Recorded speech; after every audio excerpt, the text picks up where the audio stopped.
So when I was 17, 18, around 18, as I took a year out, I decided I started to have also deep questions about life. Sometimes when you go through struggles, I'm sure all of you realize, it starts to make you think, like, what's the real meaning of life?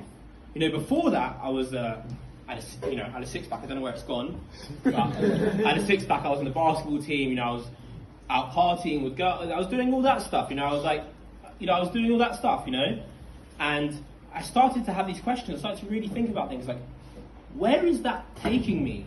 Okay, I go out and get drunk and have a good time and be with this woman and this. Where's that leading to? Like, I started to have all these questions. I'm like quite logical and philosophical, and I started to think to myself, where's that leading to? Where's that taking to? Where's that taking me on my journey? Where am I going to get to? And I started to realize that it was one endpoint to another endpoint. There was no bigger picture. There was no purpose. There was no tachlis. And I started to think, and then I went for the first time to this place called the JLE, the Jewish Learning Exchange in London. And I walk in and I met this South African rabbi. I said, "Hey Rabbi, how are you? What's going on?" He goes, "I'm African," and I go, "I'm African too, man."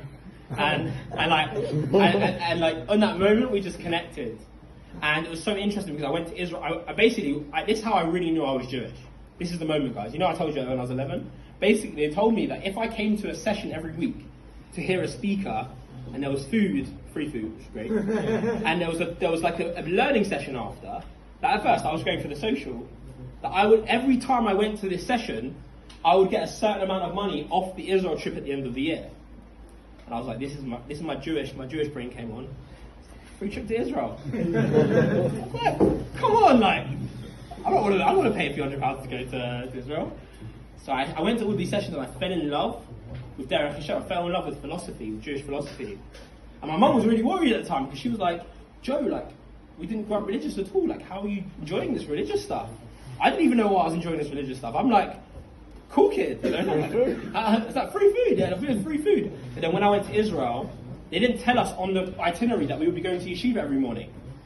So every day, we'd go. Everyone would be like on these different, like, banana boating and like the Masada, all these different things. And then at night, we would go to parties in Ben Yehuda. And then in the morning, we'd wake up and it would be 2 hours of yeshiva. Everyone else would be everyone would be like this. Everyone was like sleeping, and then for some reason I was at the front, like asking this rabbi all these questions, I was asking him, and I fell in love, like my heart just fell in love with spirituality. It fell in love with Judaism, and I started to realize that I can use my gift of talking to people.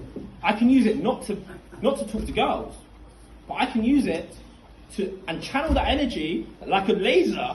I can take that energy of using it for the wrong things, bullying people, putting people down, being haughty and like trying to put people down and try and and with girls, and I could turn that energy and just maybe use it to pick people up and give them confidence. So I decided that I was going to go back to yeshiva that summer, and I went to university and I grew slowly. And it's actually interesting because I met my grandparents for the first time 2 years later, as I was growing. And as I told you, my grandpa was a Rav.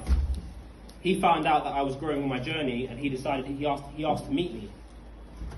So me and my friend, he lives in Crown Heights now. So me and my friend, we got a plane to New York, and I walk into imagine how I'm feeling, you know. In my whole life, all I remember is my siblings and my parents. That's all I knew. I didn't realize I had more family. Like, that was us.